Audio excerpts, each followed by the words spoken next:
ഇപ്പോൾ നമ്മൾ കേട്ട സങ്കീർത്തനം നിങ്ങളിത് വേറെ എവിടെയെങ്കിലും കേട്ട് പരിചയമുണ്ടോ? ഈ സങ്കീർത്തനം സങ്കീർത്തനങ്ങൾ എവിടെ? ബൈബിളിലല്ലേ പാടുന്നത്. പക്ഷെ ഈ പാട്ട് വേറെ എവിടെയെങ്കിലും കേട്ട് പരിചയമുണ്ടോ? ഇല്ല. അതാണ് നമ്മൾ ഈ കുർബാനയെല്ലാം അർപ്പിക്കുന്ന നേരത്ത് ഇതും കൂടിയൊക്കെ ഒന്ന് ശ്രദ്ധിക്കണം. സീറോ മലബാർ കുർബാനയിൽ ഈ സങ്കീർത്തനം പാടുന്നുണ്ട്. അതെവിടെ എപ്പോഴാണെന്ന് പറയാമോ? സീറോ മലബാർ കുർബാനയിൽ മുഴുവൻ കുർബാനയാണെങ്കിൽ, മുഴുവൻ കുർബാന എന്ന് പറഞ്ഞാൽ മുഴുവൻ പാട്ടുകളൊക്കെ പാടാണെങ്കിൽ ഈ സങ്കീർത്തനം പാടാറുണ്ട്. 19-ാം സങ്കീർത്തനം എവിടെയാണെന്നറിയോ? വേണ്ടോ? അതിൻ്റെ വരി എന്താണ്? ആകാശം ആകാശം ദൈവത്തിൻ്റെ മഹത്വം പ്രഘോഷിക്കുന്നു, വാനവിധാനം അവിടുത്തെ കരവേലയെ വിളംബരം ചെയ്യുന്നു. മതി. ഇത് സീറോ മലബാർ കുർബാനയിൽ എവിടെയാ പാടുന്നത്? ഇതേ ട്യൂണല്ല, ഇതേ വാക്കല്ല, പക്ഷേ ഇതിൻ്റെ സാരാംശമാണ്. Very good. ഒരു കൈയടി കൊടുത്തത് ഇപ്പൊ മനസ്സിലായില്ലേ? ഒന്ന് പാടിയത്, അത് പാടിയേ. അമ്പരമനവരതം ദൈവമഹത്വത്തെ വാഴ്ത്തിപ്പാടുന്നു, മതി. തൻകരവിരുതല്ലോ വാനവിധാനങ്ങൾ ഉദ്ഘോഷിക്കുന്നു. ഓക്കെ. അപ്പോൾ എന്തുകൊണ്ടാണ് ഈ വിശുദ്ധ കുർബാനയിൽ ദൈവവചനം വായിക്കുന്നതിന് മുൻപായിട്ട് ഈ ഒരു സങ്കീർത്തനം പാടുന്നത്? ദൈവവചനം വായിക്കുന്നതിന് മുൻപായിട്ട് ഇങ്ങനെ ഒരു സങ്കീർത്തനം പാടുന്നതിൻ്റെ കാരണം എന്താണ്? ബൈ ദ ബൈ, ഇന്ന് വെളുപ്പിന് 4 മണിക്ക് എത്ര പേര് എണീറ്റു? Praise the Lord. അയ്യോ, ഒന്ന് കൈയടിച്ച് കർത്താവിന് നന്ദി പറയാം. നിങ്ങൾ തന്നെ അലാറം വെച്ചിട്ട് എണീറ്റോ? അതെ ആരെങ്കിലും നിന്നെ വന്ന് വിളിക്കണമായി തോന്നിയോ? ആരോ വന്ന് നിങ്ങളെ ഉണർത്തണമായി തോന്നിയോ? Very good. ഇനി നമുക്ക് വൈകുന്നേരം രണ്ടാമത് സെറ്റ് ചെയ്യാം. നാളേക്ക് വേണോ അല്ലെങ്കിൽ ജീവിതകാലം മുഴുവനും വേണോ എന്നുള്ളത്. ഇപ്പോഴും ജർമ്മനിയിൽ ഒരു അമ്മച്ചി എന്നെ കാണുമ്പോൾ പറയും, തോമസ് പോളെ, കൃത്യം 4 മണിക്ക് നിന്റെ ശബ്ദം കേട്ടിട്ടാണ് ഞാൻ ഉണരണേ. 1 മാസമൊന്നുമല്ല, 10 വർഷമായിട്ട് അങ്ങനെയാണെന്ന് പറഞ്ഞത്. നോക്കിയേ, ദൈവം നമ്മുടെ ആത്മാവിനെ ലോകം മുഴുവനുമുള്ള ആത്മാവുകളുമായിട്ട് ഇങ്ങനെ കണക്ട് ചെയ്യാം. ഞാൻ പ്രാർത്ഥിക്കുന്നത്, കർത്താവ് എനിക്ക് കുറച്ചും കൂടി കൃപ കിട്ടണേ, എല്ലാവരെയും 4 മണിക്ക് എണ്ണിപ്പിക്കാൻ. എല്ലാവരുടെയും ആത്മാവിൻ്റെ ഉള്ളിൽ തുളച്ച് കയറി 4 മണി കഴിഞ്ഞാൽ പിന്നെ അവരെ ജ്ഞാനത്തിന് വേണ്ടി എണിപ്പിക്കണം. അപ്പോൾ നമുക്ക് നാളെ വീണ്ടും പരിശ്രമിക്കാം. ഇന്ന് പറ്റാത്തവർക്ക് വീണ്ടും നോക്കാം. നമുക്ക് ജ്ഞാനത്തിനോടുള്ള ഒരു ആഗ്രഹമാണ്. അപ്പോൾ ഈ സങ്കീർത്തനവും ജ്ഞാനത്തിൻ്റെ പുസ്തകമാണ്. സങ്കീർത്തനം ജ്ഞാനത്തിൻ്റെ പുസ്തകമാണ്. ഈ സങ്കീർത്തനങ്ങളിൽ നമ്മൾ ഇന്നലെ കേട്ടു, ഈശോയെക്കുറിച്ചാണ് പറഞ്ഞിരിക്കുന്നത്. ഇപ്പോൾ നമ്മൾ ഈ സങ്കീർത്തനത്തിൽ ഈശോ എവിടെയെല്ലാമാണ് ഈശോയെക്കുറിച്ച് പറഞ്ഞിരിക്കുന്നത് എന്നുള്ളത് മനസ്സിലാക്കാൻ പോവുകയാണ്. അങ്ങനെ ഞാൻ 1-2 സങ്കീർത്തനങ്ങളെ നിങ്ങൾക്ക് വ്യാഖ്യാനിച്ച് തരും. പിന്നീട് നിങ്ങൾ തന്നെ ഈ വ്യാഖ്യാന രീതി നിങ്ങളുടെ അകത്ത്, അങ്ങനെ ഓരോ സങ്കീർത്തനത്തിലും ആ ഒരു വ്യാഖ്യാന രീതി നമ്മൾ മനസ്സിലാവും. അപ്പോൾ ആ സങ്കീർത്തനം 1-2 പ്രാവശ്യം വായിച്ചു കഴിഞ്ഞാൽ അവിടെ ഒളിഞ്ഞിരിക്കുന്നുണ്ട്. ആരൊളിഞ്ഞിരിക്കുന്നുണ്ട്? ഈശോ ഒളിഞ്ഞിരിക്കുന്നുണ്ട്. അന്ന് ഒളിഞ്ഞിരുന്ന ഈശോ ഇന്ന് വെളിപ്പെട്ടിരിക്കുന്നു. മനസ്സിലാക്കണം, ഈശോ വരുന്നതിന് 1000 വർഷങ്ങൾക്ക് മുമ്പാണ് ഈ സങ്കീർത്തനങ്ങളെല്ലാം എഴുതിയിരിക്കുന്നത്. അപ്പോൾ എന്തുകൊണ്ടാണ് ഈ സങ്കീർത്തനം വിശുദ്ധ വചന പാരായണത്തിന് മുൻപ് വായിക്കുന്നത്? ആരെങ്കിലും ഒന്ന് പറയാമോ? ഒന്നുകൂടി പാടിയേ. അമ്പരമനവരതം ദൈവമഹത്വത്തെ വാഴ്ത്തിപ്പാടുന്നു, തൻ കരവിരുതല്ലോ വാനവിധാനങ്ങൾ ഉദ്ഘോഷിക്കുന്നു. അത് സങ്കീർത്തനങ്ങളുടെ അർത്ഥം മനസ്സിലാകാൻ അതൊന്ന് പാടിയാലേ ശരിക്കും മനസ്സിലാവുള്ളൂ. വായിച്ചാൽ മാത്രം മനസ്സിലാവില്ല എന്നുള്ളതാണ് അതിൻ്റെ വേറൊരു വശം. പാടാൻ നിങ്ങൾക്ക് ഇഷ്ടമുള്ള ട്യൂൺ കൊടുത്തോ, നിങ്ങൾക്ക് തോന്നുന്ന മാതിരി പാടിക്കോ. പാടുമ്പോഴാണ്. ഒന്നുകൂടി പാടിയേ. പരമനവരതം ദൈവമഹത്വത്തെ വാഴ്ത്തിപ്പാടുന്നു. തൻ കരവിരുതല്ലോ വാനവിധാനങ്ങൾ ഉദ്ഘോഷിക്കുന്നു. നമ്മൾ ഈ സങ്കീർത്തനങ്ങൾക്ക് ട്യൂൺ കൊടുത്തപ്പോഴെല്ലാം, അല്ലെങ്കിൽ നമ്മളിത് പാടുമ്പോൾ ഈ POC ബൈബിളിലെ വാക്കുകൾക്ക് അല്പം പോലും മാറ്റം, വള്ളിയോ പുള്ളിയോ മാറാതെയാണ് നമ്മൾ ഇത് പാടുന്നത്. അത് നിങ്ങൾ ശ്രദ്ധിച്ച് കാണും. അപ്പം അങ്ങനെ ഒന്ന് പാടിയേ. ആകാശം ദൈവത്തിൻ്റെ മഹത്വം പ്രഘോഷിക്കുന്നു. വാനവിധാനമവിടുത്തെ കരവേലയെ വിളംബരം ചെയ്യുന്നു. ഒന്നുകൂടി എല്ലാവരും. ആകാശം ദൈവത്തിൻ്റെ മഹത്വം ഘോഷിക്കുന്നു. വാനവിധാനമവിടുത്തെ കരവേലയെ വിളംബരം ചെയ്യുന്നു. പകൽ വിരാമം സംസാരിക്കുന്നു. രാത്രി രാത്രിക്ക് വിജ്ഞാനം പകരുന്നു. ഭാഷണമില്ല, വാക്കുകളില്ല, ശബ്ദം പോലും കേൾക്കാനില്ല, ശബ്ദം പോലും കേൾക്കാനില്ല. ഓക്കെ, ഞാൻ പല പ്രാവശ്യം പറഞ്ഞ ഒരു കാര്യമാണ്, ബൈബിൾ മുഴുവനിലും, പ്രത്യേകിച്ച് പഴയ നിയമങ്ങളിൽ, അതുപോലെ തന്നെ വെളിപാട് പുസ്തകങ്ങളിലെല്ലാം ഒരു ഫിഗറേറ്റീവ് ലാംഗ്വേജാണ് ഉപയോഗിച്ചിരിക്കുന്നത്. ഒരാശയത്തെ വെളിപ്പെടുത്താൻ വേണ്ടി നിഗൂഢമായ ചില കാര്യങ്ങൾ, ചില ഫിഗേഴ്സ് ഉപയോഗിച്ചിട്ടുണ്ട്. പെട്ടെന്ന് ഞാൻ ഒന്ന് ചാടുകയാണ്. ഇപ്പോൾ വെളിപാട് പുസ്തകത്തിലും പല സ്ഥലത്തും പറഞ്ഞിട്ടുണ്ട്, ഈശോ തന്നെ പറഞ്ഞിട്ടുണ്ട്, ഈശോ വീണ്ടും വരുമ്പോൾ ആകാശം രക്തവർണ്ണമാകും, സൂര്യനും ചന്ദ്രനും ഇരുണ്ടു പോകും. ഇതെല്ലാം കേൾക്കുമ്പോൾ നമ്മൾ വിചാരിക്കുക എല്ലാം നശിച്ചു ഇല്ലേ?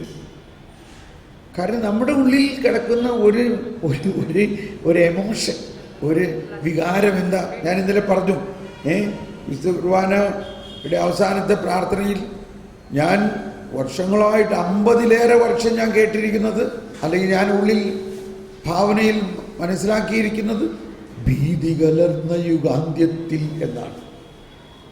എന്നാൽ ഒരു ദിവസം കുർബാന പുസ്തകം ശരിക്ക് തുറന്ന് നോക്കി പ്രാർത്ഥിച്ചപ്പോൾ എന്താ അവിടെ എഴുതിയിരിക്കുന്നത്? ഭീതി കലർന്നു എന്നല്ല. ഒന്ന് പറഞ്ഞേ, ഒന്ന് പാടിയേ. പ്രീതി കലർന്ന യുഗാന്ത്യത്തിൽ സ്വർഗീയോർശ്ലേം നഗരത്തിൽ മാലാഖമാരുത്തുവലം ഭാഗം നമ്മൾ കരുളട്ടെ. ആർക്ക്? നമ്മൾക്ക്. ഏത്? ഈ പാപിയും ബലഹീനനുമായി നമുക്കോ?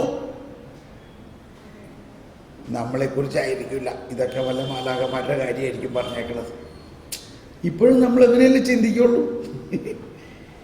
ഈ എൻ്റെ ശരീരം ഭക്ഷിക്കും, എൻ രക്തം പാനം ചെയ്യും, മാനവനിൽ നിവസിക്കും, അവനിൽ ഞാനും നിശ്ചയമായി.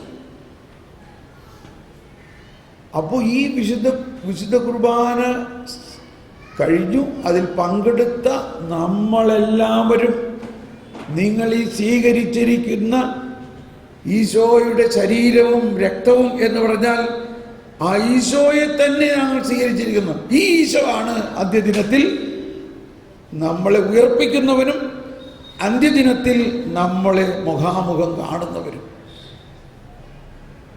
അപ്പോൾ ഈ ഉയർപ്പിച്ചേക്കണതും ഈ കർത്താവ് ഈശോ മിശിഹ തൻ്റെ ജീവരക്തമൊഴുക്കി നമ്മളെ രക്ഷിച്ചേക്കണത് നമ്മളെ നരകത്തിൽ കൊണ്ടുപോകാൻ വേണ്ടിയാണോ? മറിച്ച് എന്തിനു വേണ്ടിയാണ്? പ്രീതി കലർന്ന യുഗാന്ത്യത്തിൽ മാലാഖമാ ഋതുവലം ഭാഗം നമ്മൾ കരുളാൻ വേണ്ടിയിട്ടാണ്. മനസ്സിലായോ? ഇപ്പം നമുക്ക് ചില ആളുകളുടെ മനസ്സിൽ ഇപ്പം തോന്നുന്നൊരു കാര്യം എൻ്റെ മനസ്സിൽ വരികയാണ്. ഒരു ശ്വാസം മുട്ടൽ പോലെ തോന്നുന്നു. ശോ, ഇത് ശരിയാണോ? ഈ തോമസ് പോൾ അയാളുടെ ചില സിദ്ധാന്തം അവതരിപ്പിക്കുകയാണോ? അല്ല, ഇതാണ് സത്യം. അപ്പം ഞാൻ പറഞ്ഞു വരുന്നത് അവിടെ എഴുതിയിരിക്കുന്ന ഒരു കാര്യമാണ്. സൂര്യൻ ഇരുളും, ചന്ദ്രൻ ഇരുളും. ഇത് കേൾക്കുമ്പോൾ മലയാള ഭാഷയിലത്തെ സാധാരണ വാക്കിൻ്റെ അർത്ഥം വെച്ച് നോക്കുകയാണെങ്കിൽ നമ്മൾക്ക് ആകെ ഭയമല്ല ഉണ്ടാകാം. പ്രത്യേകിച്ച് ഒരു ഭീതി കലർന്ന അവസ്ഥ നമ്മളിൽ ഉണ്ടെങ്കിലോ. മറിച്ച് പ്രീതി കലർന്ന അവസ്ഥയാണെങ്കിൽ അത് വ്യത്യാസമായിരിക്കും. അപ്പം ഞാൻ ചിന്തിക്കുന്നത് മുഴുവനും, ഇപ്പോൾ ചിന്തിക്കുന്നത് മുഴുവനും കർത്താവിൻ്റെ വാത്സല്യം എന്ന് പറഞ്ഞൊരു കർത്താവാണ്.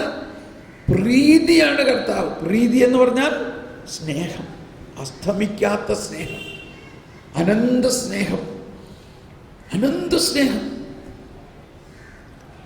ആ ഒരു അച്ചുതണ്ടിൽ നിന്നായിരിക്കണം നമ്മൾ ബൈബിൾ മുഴുവനും വ്യാഖ്യാനിക്കേണ്ടത്. അച്ചുതണ്ട്, നല്ല മലയാളം അല്ലേ? സാധാരണ കേട്ടിട്ടില്ല. ഇത് ഒരു കണ്ണൂർ ധ്യാനം നടത്തി കഴിഞ്ഞപ്പോൾ അവസാനം ഇന്നലെ സാക്ഷ്യം പറഞ്ഞ മാതിരി ഒരു സഹോദരി വന്നു, ഒറ്റ സെൻറ്റൻസ് പറഞ്ഞു.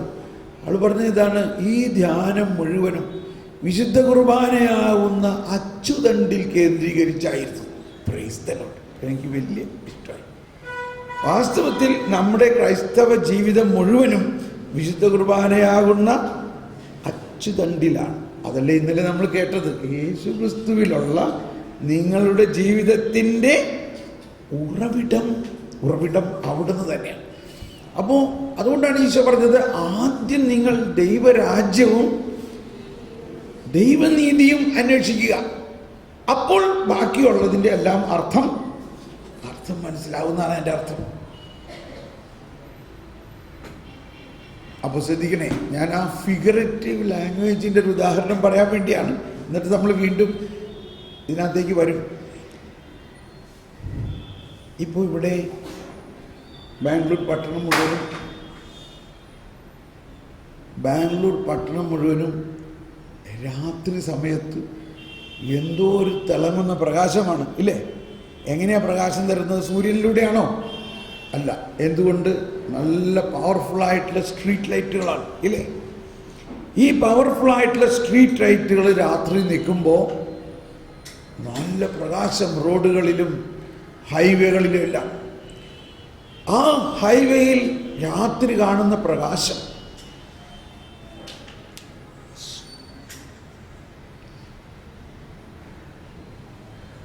അത് സ്വിച്ച് ഓൺ ഓഫ് ചെയ്യാൻ ഉള്ള ലൈൻമാൻമാരുണ്ടാകേണ്ടതാണ്, ഉണ്ടായിരിക്കാം. അല്ലെങ്കിൽ ഇന്നത്തെ കാലത്തെല്ലാം ഓട്ടോമാറ്റിക്കാണ്. രാവിലെ 6 മണി അല്ലെങ്കിൽ 7 മണിക്ക് ടൈം സെറ്റ് ചെയ്തിട്ടുണ്ടാവും. ആ 7 മണിക്ക് ഈ ലൈറ്റെല്ലാം ഓഫാകണം. കാരണം സൂര്യൻ ഉദിച്ചിരിക്കുന്നു. ഒരു ദിവസം അങ്ങനെ ഓഫായില്ലെന്ന് വിചാരിച്ചു. അതിൻ്റെ ടൈമർ വർക്ക് ചെയ്തില്ല, അല്ലെങ്കിൽ ആ ലൈൻമാൻ എഴുന്നേറ്റില്ല. സ്ട്രീറ്റ് ലൈറ്റുകളൊന്നും രാവിലെ ഓഫായില്ല. സൂര്യൻ ഉദിച്ചു. സൂര്യപ്രകാശം ഇതുപോലെ അങ്ങ് പ്രസരിച്ചിരിക്കുമ്പോൾ ഈ സ്ട്രീറ്റ് ലൈറ്റുകൾ ഓഫായിട്ടില്ലെങ്കിലും ഈ സ്ട്രീറ്റ് ലൈറ്റിൻ്റെ പ്രകാശം വല്ലവരും കാണോ? ആ സ്ട്രീറ്റ് ലൈറ്റ് അവിടെ കത്തുന്നുണ്ടെന്ന് തന്നെ നമുക്ക് തോന്നില്ല. എന്തുകൊണ്ട്? അതിനേക്കാൾ 1000 മടങ്ങ് പ്രകാശമുള്ള സൂര്യൻ ഉദിച്ചു നിൽക്കുന്നത് കൊണ്ട്. അതിനേക്കാൾ 1000 മടങ്ങ് 10,000 മടങ്ങ് പ്രകാശമുള്ള സൂര്യൻ ഉദിച്ചു നിൽക്കുമ്പോൾ സ്ട്രീറ്റ് ലൈറ്റിൻ്റെ പ്രകാശം ആരെങ്കിലും കാണോ?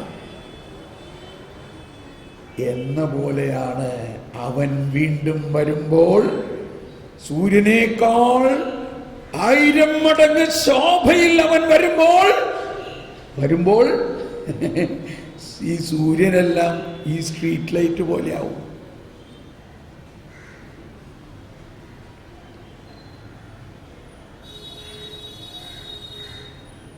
മനസ്സിലായോ? കൃത്യമായിട്ട് മനസ്സിലായില്ലേ? അതാണ് അതിൻ്റെ അർത്ഥം. Price the Lord. ഇതിപ്പോൾ വെറുതെ പറഞ്ഞതല്ലല്ലോ, ഇത് ഈ സങ്കീർത്തനത്തിലും ഉണ്ട് ഈ കാര്യം. ഈ സങ്കീർത്തനത്തിലും ഇതിനെപ്പറ്റിയുണ്ട്. നമുക്ക് അതിനകത്തേക്ക് വരാം. അപ്പോൾ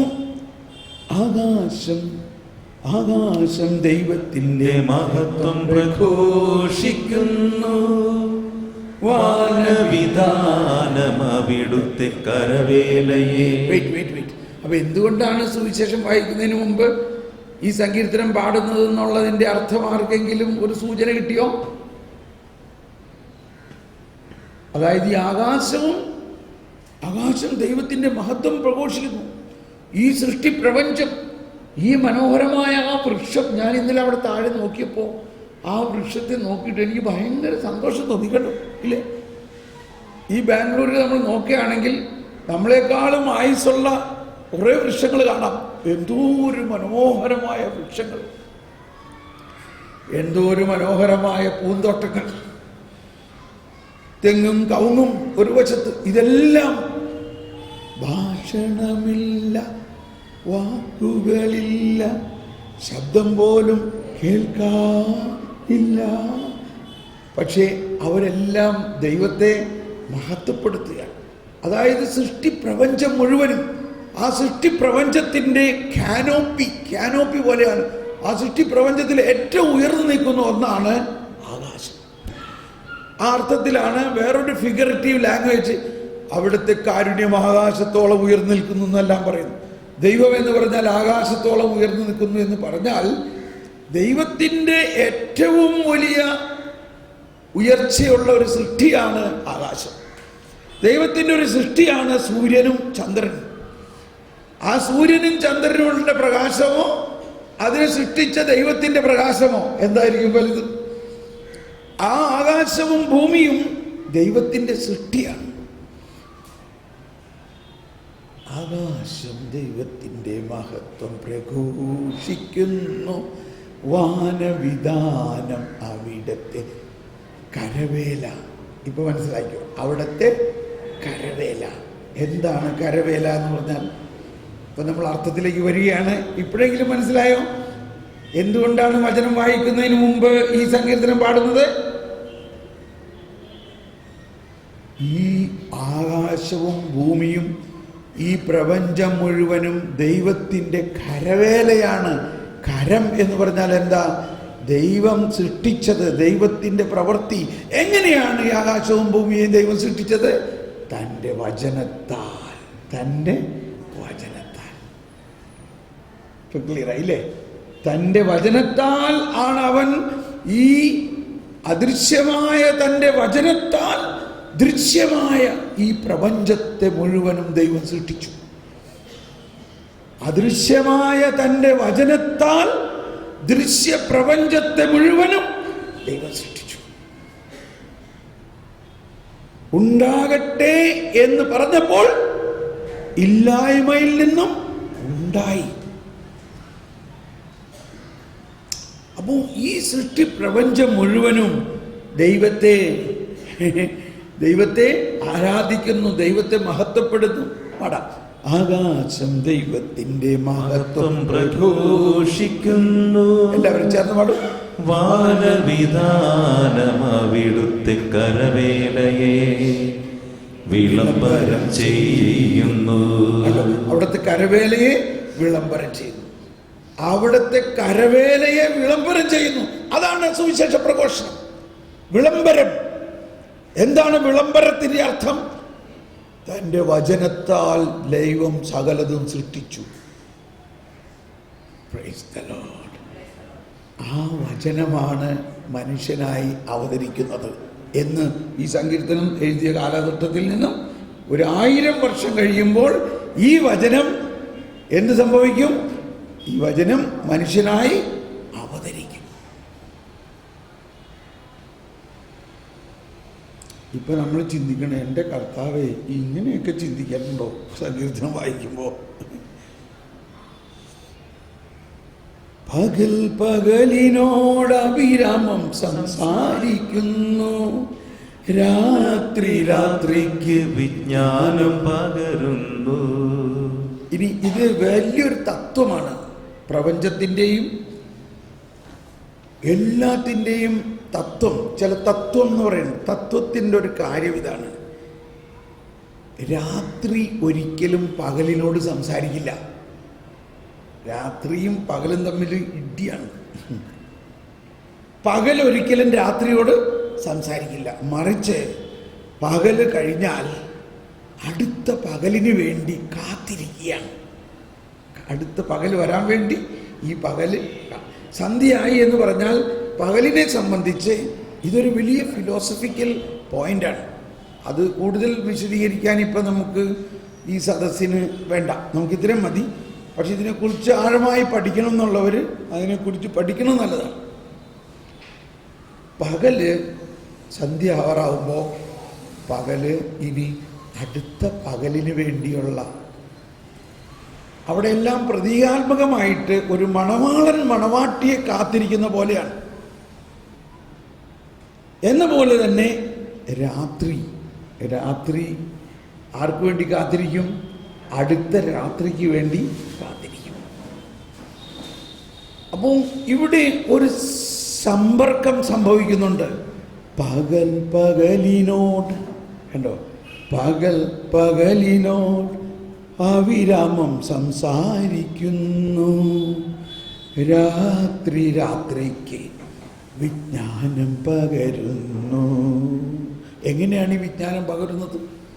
ഭാഷണമില്ല, വാക്കുകളില്ല, ശബ്ദം പോലും കേൾക്കാനില്ല, ഒരു ശബ്ദവുമില്ല.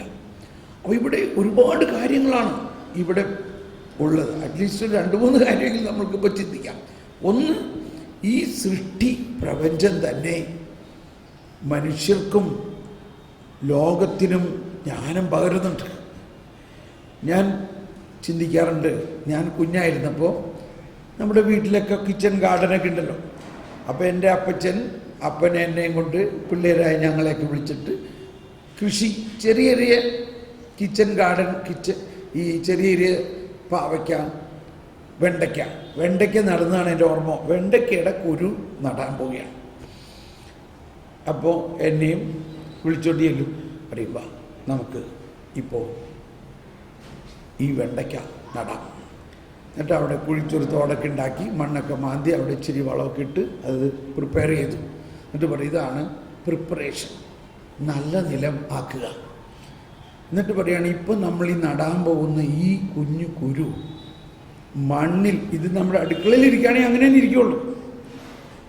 എന്നാൽ ഇത് ഈ മണ്ണിൽ നട്ട് കഴിയുന്നതോടെ ദൈവം തൻ്റെ സൃഷ്ടി ഏറ്റെടുക്കുകയാണ്. 3-ാം ദിവസം ഇത് മുളയ്ക്കും. അത് കർത്താവിൻ്റെ ഉയർപ്പിൻ്റെ ഒരു പ്രതീകമാണ്. 3-ാം ദിവസം ഇത് ഉയർക്കും. നമ്മുടെ കയ്യിലിരിക്കുകയാണെങ്കിൽ അങ്ങനെ തന്നെ ഇരിക്കുള്ളൂ. എന്നാൽ ഇത് മണ്ണിൽ ചെന്ന് കഴിഞ്ഞാൽ ഈ മണ്ണ് ദൈവത്തിൻ്റെ പ്രവർത്തനത്തിൻ്റെ ഒരു ലോഞ്ചിങ് പാഡാണ്. അതൊക്കെ ഇപ്പം ഞാൻ ആഡ് ചെയ്യണതാണ്. അന്ന് അപ്പം പറഞ്ഞ കാര്യം, ഇവിടെ ദൈവം പ്രവർത്തിക്കും. അതുകൊണ്ട് നമുക്ക് ഒരു സ്വർഗസ്ഥനായ പിതാവ് ചൊല്ലി നടാം. അങ്ങനെ സ്വർഗസ്ഥനായ പിതാവ് ചൊല്ലി ഈ ഒരു കുരു ഞങ്ങൾ നട്ടു. എനിക്ക് ഭയങ്കര ആകാംക്ഷയായി. ഞാൻ പിറ്റേ ദിവസം ചെന്നിട്ട് അത് തുറന്നു നോക്കി, ഒന്നും സംഭവിച്ചിട്ടില്ല. അപ്പം അപ്പനത് കണ്ടിട്ട് പറഞ്ഞു, ഇപ്പം ഒന്നും ചെയ്യരുത്, യു ഹാവ് ടു വെയിറ്റ്. നീ 3 ദിവസം ഇനി അതിന് തുടരുത്. 3 ദിവസം നീ കാത്തിരിക്കണം. 3-ാം ദിവസം ഞാൻ ചെന്ന് നോക്കിയപ്പോൾ എന്തോ ഒരു കുളിര് കോരുന്ന ഒരു അനുഭവമാണ്. ഈ കുരു മുളച്ചു ഒരു ചെറിയ ഇല വന്നേക്കണം. പിന്നെ ഞാൻ ഓരോ ദിവസവും ചെന്ന് നോക്കുമ്പോൾ ഓരോ ദിവസവും അതിൽ ഓരോ ചെറിയ ചെറിയ ഡെവലപ്മെൻറ്റുകൾ ഉണ്ടാവണം. അതനുസരിച്ച് ഇച്ചിരി വെള്ളം ഒഴിക്കണം. ഞാൻ ഇപ്പോഴും ഓർക്കുന്നുണ്ട് ആ വെണ്ടക്കായുടെ രുചി. അങ്ങനെ ആ വെണ്ട വളർന്നു, അതിൽ വെണ്ടക്കായ ഉണ്ടായി. അത് മുറിച്ച് വെണ്ടയ്ക്ക പാല് പിഴിഞ്ഞ് കറി വെച്ച രുചി. അപ്പോൾ ഇതെല്ലാം പ്രകൃതിയും ദൈവവും തമ്മിലുള്ള, അപ്പോൾ പ്രകൃതിയുടെ ഓരോ കാര്യങ്ങൾ ഇപ്പം എന്തുകൊണ്ട് ഇത്രയും വർഷമായിട്ട്, അതായത് ഒരു ചുരുങ്ങിയത് 55 വർഷമെങ്കിലും ആയിട്ടുണ്ടാവും, അതെൻ്റെ മനസ്സിൽ നിന്ന് പോകുന്നില്ല. ആ വെണ്ടയ്ക്കായുടെ കുരു മുളച്ചതും അതിൽ വന്ന ആ ഒരു ചെറിയ മുള അത് വളർന്നതും, ആദ്യം ഒരു ഇല പിന്നെ 2 ഇല അങ്ങനെ വളർന്നതിൻ്റെ ഉള്ളിൽ ഭാഷണമില്ല, വാക്കുകളില്ല, ശബ്ദം പോലും കേൾക്കാനില്ല. ഉണ്ടോ? അത് നമ്മളിനോട് എന്തോ സംസാരിക്കുന്നുണ്ടോ? വേറെ ഒരു ഭയങ്കര വെണ്ടയ്ക്ക, അത് പാവയ്ക്ക നട്ടു. അതിൻ്റെ ഇതേമാതിരി തന്നെയാണ് ഞങ്ങൾ സുഹൃത്തിനായ പിതാവ് ചൊല്ലി പാവയ്ക്ക നട്ടു, പാവയ്ക്ക വളർന്നു. ഈ പാവലിൻ്റെ ആ ഒരു സ്പ്രിങ് മാതിരി ഒരു വള്ളി വന്നിട്ട് അതിങ്ങനെ അത് പടരാൻ വേണ്ടി തന്നെത്താൻ അത് ഉപയോഗിക്കണം. തന്നെത്താൻ അതിൻ്റെ ആ ഒരു സ്ട്രിങ് വന്നിട്ട് അത് സ്പ്രിങ് ആയിട്ട് ഇങ്ങനെ തൂങ്ങും. എന്തോ ഒരു വലിയ ടെക്നോളജിയാണ് അതിൻ്റെ. എത്ര കാറ്റ് വന്നാലും അതിങ്ങനെ ആടും ആ സ്പ്രിങ്ങിൽ താരാട്ട് പാട്ടുമായി. ഞാൻ പറയുന്ന പോയിന്റ്, ഞാൻ പല പ്രാവശ്യം മണിക്കൂറുകളോട് അവിടെ നിന്നിട്ടുണ്ട് അതെങ്ങനെയാണ് ആ സ്പ്രിങ് ആവണേ എന്നൊന്ന് കാണാൻ വേണ്ടിയിട്ട്. പക്ഷേ അതെന്നെ കാണിച്ചു തരില്ല. ഞാനത് കഴിഞ്ഞ് ഭക്ഷണം കഴിക്കാൻ സമയമാകുമ്പോൾ അങ്ങോട്ട് പോയി മടങ്ങി വരുമ്പോഴേക്കും അത് സ്പ്രിങ് ആയിരുന്നു. എനിക്ക് ഇത് അത്ഭുതം എന്ന് പറഞ്ഞാൽ നിങ്ങൾ പരീക്ഷിച്ച് നോക്കൂ. ഈ പാവയ്ക്കയ്ക്ക് എന്നെ കാണാൻ പറ്റുന്നുണ്ട്. ഈ ചെടി എന്നെ മനസ്സിലാക്കുന്നുണ്ട്. ഈ ചെടി എന്നിൽ നിന്നും ഒളിച്ചു വെച്ചിട്ടാണ് ആ സ്പ്രിങ് ആക്കുന്നത്. ഞാൻ പല പ്രാവശ്യം അതിൻ്റെ അടുത്ത് മണിക്കൂറുകളോളം നിന്നിട്ടും അത് സ്പ്രിങ് ആവുന്നത് ഞാൻ കണ്ടില്ല. എന്നാൽ ഞാൻ മാറുന്ന തക്കത്തിൽ സ്പ്രിങ് ആയിട്ടുണ്ടാവും. കുറച്ച് കഴിഞ്ഞ് വന്നപ്പോൾ അത് സ്പ്രിങ് ആയിരുന്നു. ഭാഷണമില്ല, വാക്കുകളില്ല, ശബ്ദം പോലും കേൾക്കാനില്ല, ശബ്ദം പോലും. നമ്മുടെ നാട്ടിൽ ഇവിടെയൊക്കെ ഒരു തരം പൂക്കളുണ്ട്. രാവിലെ ഒരു നിറമാണ്, ഉച്ചയായപ്പോഴേക്കും വേറെ നിറമായി. നമ്മൾ എന്തോരം അതിശയിപ്പിക്കുന്നു. അത് കഴിഞ്ഞ് നമ്മൾ സന്തോഷിച്ച് ഉച്ചയ്ക്ക് ഊണൊക്കെ കഴിഞ്ഞ് വൈകുന്നേരം ഉച്ച കഴിഞ്ഞ് കിടന്ന് ഇറങ്ങി വൈകുന്നേരം വന്നപ്പോൾ ഉറങ്ങി, വൈകുന്നേരം വന്നപ്പോൾ വേറെ നിറം. ഇനി അതെന്തോ നമ്മളോട് സംസാരിക്കുന്നത് ഇതാണ്. കണ്ടോ, നിന്നെ ആദരിക്കാനും ദൈവത്തെ മഹത്വപ്പെടുത്താനും വേണ്ടിയാണ് ഞാനിതെല്ലാം ചെയ്യുന്നത്. ഭാഷണമില്ല, വാക്കുകളില്ല, ശബ്ദം. അപ്പം ഇങ്ങനെ നമ്മൾ നോക്കുകയാണെങ്കിൽ ഈ പ്രകൃതി മുഴുവനും ദൈവത്തെ അത്യത്ഭുതകരമായ രീതിയിൽ മഹത്വപ്പെടുത്തുന്നുണ്ടെന്നും പ്രകൃതിയിൽ നിന്ന് തന്നെ ദൈവത്തെക്കുറിച്ചുള്ള ഒരുപാട് കാര്യങ്ങൾ നമുക്ക് പഠിക്കാം എന്നും ഒരു കാര്യമുണ്ട്.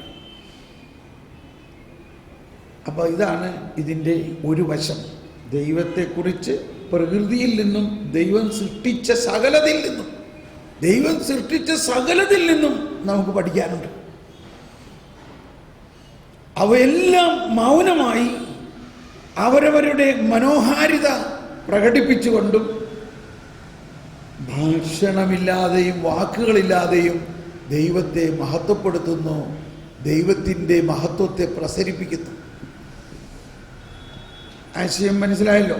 ഇനി നിങ്ങൾ തന്നെ ഒന്ന് പരിശ്രമിച്ച് നോക്കൂ. ഓരോ ചെടിയിലും ഓരോ ദൈവത്തിൻ്റെ സൃഷ്ടിയെയും നോക്കി കാണുക. അതിൽ അത്ഭുതകരമായ കാര്യങ്ങൾ.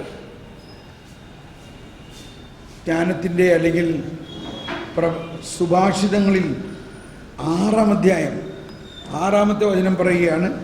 സുഭാഷിതങ്ങൾ 6-ാം അധ്യായം 6-ാമത്തെ വചനം പറയുന്നത്, എറുമ്പിനെ കണ്ട് പഠിക്കുവിന്നാ പറയുന്നത്. ജ്ഞാനത്തിൻ്റെ സബ്ജക്റ്റ് തന്നെ ആയതുകൊണ്ട് ഞാൻ പറയുകയാണ്. 6:6 സുഭാഷിതങ്ങൾ 6:6. എന്താ പറയുന്നത്? ഒന്ന് വായിച്ചേ എല്ലാവരും. നിങ്ങൾ തന്നെ വായിച്ചേ. 6:6 എന്താ എഴുതിയിരിക്കുന്നത്? ഒന്ന് ഉച്ചത്തിൽ വായിച്ചേ. വായിച്ചോ? ഉച്ചത്തിൽ വായിക്കേ. എന്താണ് കേട്ടില്ല? ഒന്നുകൂടി പറഞ്ഞേ, ഉച്ചത്തിൽ പറഞ്ഞേ. കണ്ടോ, ഉറുമ്പാണ് നമ്മളോട് പറയണേ. എന്താണ് പറയണേ? മടിയനായ മനുഷ്യ, എറുമ്പിന്റെ പ്രവൃത്തി കണ്ട് വിവേകിയാവുക. എറുമ്പിന്റെ പ്രവൃത്തി കണ്ട് വിവേകിയാകുക. മേലാളനോ കാര്യസ്ഥനോ രാജാവോ ഇല്ലാതെ അത് വേനൽക്കാലത്ത് കലവറയൊരുക്കി കൊയ്ത്ത് കാലത്ത് ഭക്ഷണം ശേഖരിച്ചു വയ്ക്കുന്നു. വീണ്ടും പറയാണ്, മടിയാ, നീ എത്ര നാൾ നിശ്ചേഷ്ടനായിരിക്കും? നീ എപ്പോഴാണ് ഉറക്കത്തിൽ നിന്ന് ഉണരുക? കുറച്ചുകൂടി ഉറങ്ങാം. പുതപ്പൊന്ന് വലിച്ചിട്ട്, നല്ല തണവാണ് ബാംഗ്ലൂർ, തെല്ലുനേരം കൂടി ആകാം, മയങ്ങാം. കൈയും കെട്ടിയിരുന്ന് അല്പനേരം കൂടി വിശ്രമിക്കാം. ഫലമോ ദാരിദ്ര്യം, വഴിപോക്കനെ പോലെയും. ഫലമോ ദാരിദ്ര്യം വഴിപോക്കനെ പോലെയും, ദുർദിക്ഷം കൊള്ളക്കാരനെ പോലെയും നിന്റെ മുൻപിലെത്തും. ഓക്കെ, അപ്പോ എറുമ്പിനെ കണ്ട് പഠിക്കുവിൻ. എറുമ്പിനെ. അപ്പൊ നമ്മൾ പറഞ്ഞ ആശയം, ദൈവം സൃഷ്ടിച്ച സകല ജീവജാലങ്ങളിൽ നിന്നും, സൃഷ്ടിയിൽ നിന്നും നമുക്ക് പഠിക്കാനുണ്ട്. ഭാഷണമില്ല, വാക്കുകളില്ല, ശബ്ദം പോലും കേൾക്കാനില്ല, എന്നിട്ടും അവയുടെ സ്വരം ഭൂമിയിലെങ്ങും വ്യാപിക്കുന്നു. അവയുടെ വാക്കുകൾ ലോകത്തിൻ്റെ അതിർത്തിയോളമെത്തുന്നു. ഈ എറുമ്പ് തന്നെ ബൈബിളിൽ കയറി കൂടിയേക്കണുണ്ടോ? ഓക്കെ, അപ്പോൾ ഈ 19-ാം സങ്കീർത്തനത്തിലെ ഒരു വശം ഇതാണ്.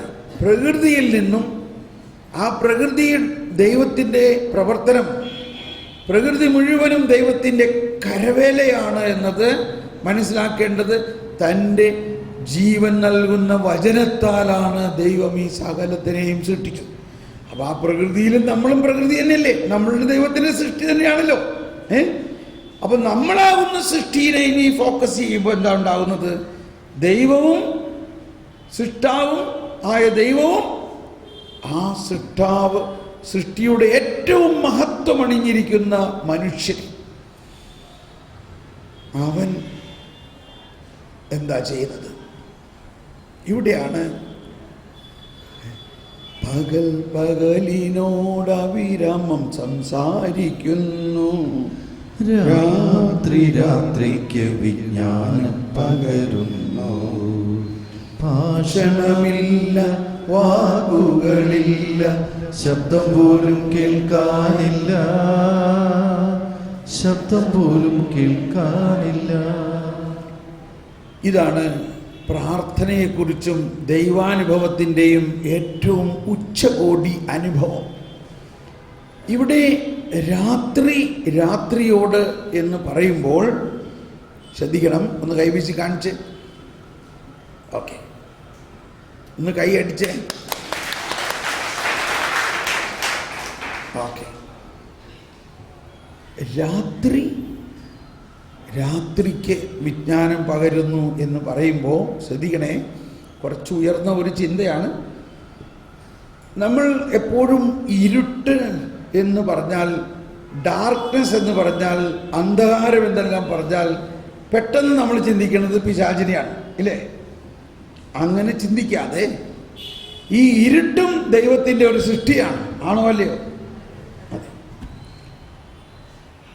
ദൈവം അദൃശ്യനാണ്. ആ അദൃശ്യനായ ദൈവം നിറഞ്ഞു നിൽക്കുന്ന അവസ്ഥയ്ക്ക് എന്തു പറയാൻ പറ്റും? ഇരുണ്ട രാത്രി എന്ന് പറയാൻ പറ്റും. ഇരുണ്ട രാത്രി. അതാണ് യോഹന്നാൻ ക്രൂസിൻ്റെ പ്രസിദ്ധമായ പുസ്തകം വായിച്ചു കാണും, ഇരുണ്ട രാത്രി. ഇന്നലെ നമ്മൾ പറഞ്ഞു, ബാംഗ്ലൂരിൽ ഒരുപാട് ലൈബ്രറികളൊക്കെ ഉണ്ട്. പുസ്തകശാലകളുണ്ട്. ആ ഡാർക്ക് നൈറ്റ് എന്ന പുസ്തകം എല്ലാ ബുക്ക് സ്റ്റോളിലും കിട്ടേണ്ടതാണ്. അതൊന്ന് വായിക്കണം, നല്ലതാണ്. മുഴുവനൊന്നും വായിക്കണ്ട, ചുമ്മാ തുറന്നൊരു പേജൊക്കെ വായിച്ചാലും മതി. അതാണ് യോഹന്നാൻ ക്രൂസിൻ്റെ പുസ്തകങ്ങളുടെ ഒരു പ്രത്യേകത. അതിലെല്ലാത്തിലും ദൈവത്തിൻ്റെ നിഗൂഢമായ രഹസ്യമാണ്. ഉദാഹരണത്തിന് ഞാൻ പറയാം. ഞാൻ യോഹന്നാൻ ക്രൂസിൻ്റെ കർമ്മല മലകയറ്റം എന്ന പുസ്തകം എടുത്തു നിന്ന് വായിച്ചു. തുറന്നപ്പോൾ തന്നെ കണ്ടത് ഇതാണ്. എഴുതണമെന്ന് ആവശ്യമുള്ളവർ എഴുതിക്കോട്ടോ. ഇതാണ്: when you are on your way, abandon that way, go to another way, where there is no way, that is the way. എഴുതിക്കോ ഒന്നുകൂടി. when you are on your way, when you are on your way, abandon that way, go to another way, where there is no way, that is the way. മനസ്സിലായില്ലെങ്കിൽ നല്ല കാര്യം. അതാണ് അതിൻ്റെ നിഗൂഢതയുണ്ടെന്ന് പറഞ്ഞതിൻ്റെ അർത്ഥം. പെട്ടെന്ന് മനസ്സിലായാൽ പിന്നെ എന്ത് നിഗൂഢത? അപ്പോൾ ചില കാര്യങ്ങൾ പെട്ടെന്ന് മനസ്സിലാവുന്നില്ലെങ്കിൽ പ്രൈസ് ദ ലോർഡ്, അതിൻ്റെ അർത്ഥം ഇതിൽ എന്തോ ആഴമായ ജ്ഞാനം ഉണ്ട് എന്ന് മനസ്സിലാക്കണം. ഓക്കെ. അപ്പോൾ ഈ ഡാർക്ക് നൈറ്റ് എന്ന പുസ്തകം പെട്ടെന്ന് ഇപ്പോൾ വീണ്ടും വരികയാണ്. കാരോൾ വോയ്റ്റീല എന്ന് പറഞ്ഞ ജോൺ പോൾ രണ്ടാമൻ മാർപ്പാപ്പയായ ആ കാരോൾ എന്ന ഒരു ബാലൻ അല്ലെങ്കിൽ ഒരു യുവാവ് ഒരു 20 വയസ്സായ കാലഘട്ടത്തിൽ ഒരു അൽമായ സ്നേഹിതൻ അദ്ദേഹത്തിന് ഈ പുസ്തകം കൊടുത്തു, ഡാർക്ക് നൈറ്റ്. ഇത് വായിച്ചതോടെ അകത്ത് തീ പിടിക്കണ മാതിരി ഒരു അനുഭവമായിരുന്നു പറഞ്ഞത്. അതിങ്ങനെ പോക്കറ്റിൽ വെച്ചുകൊണ്ട് നടക്കും. അന്ന് പണിയെടുക്കാൻ പോകണമായിരുന്നു. കൽമടകളിലായിരുന്നു പണി. പാറ പൊട്ടിക്കുന്ന സ്ഥലത്ത് പാറക്കല്ല് ചുമന്നു കൊണ്ടുപോകുന്ന ജോലിയാണ്. അപ്പോൾ ഇവിടുന്ന്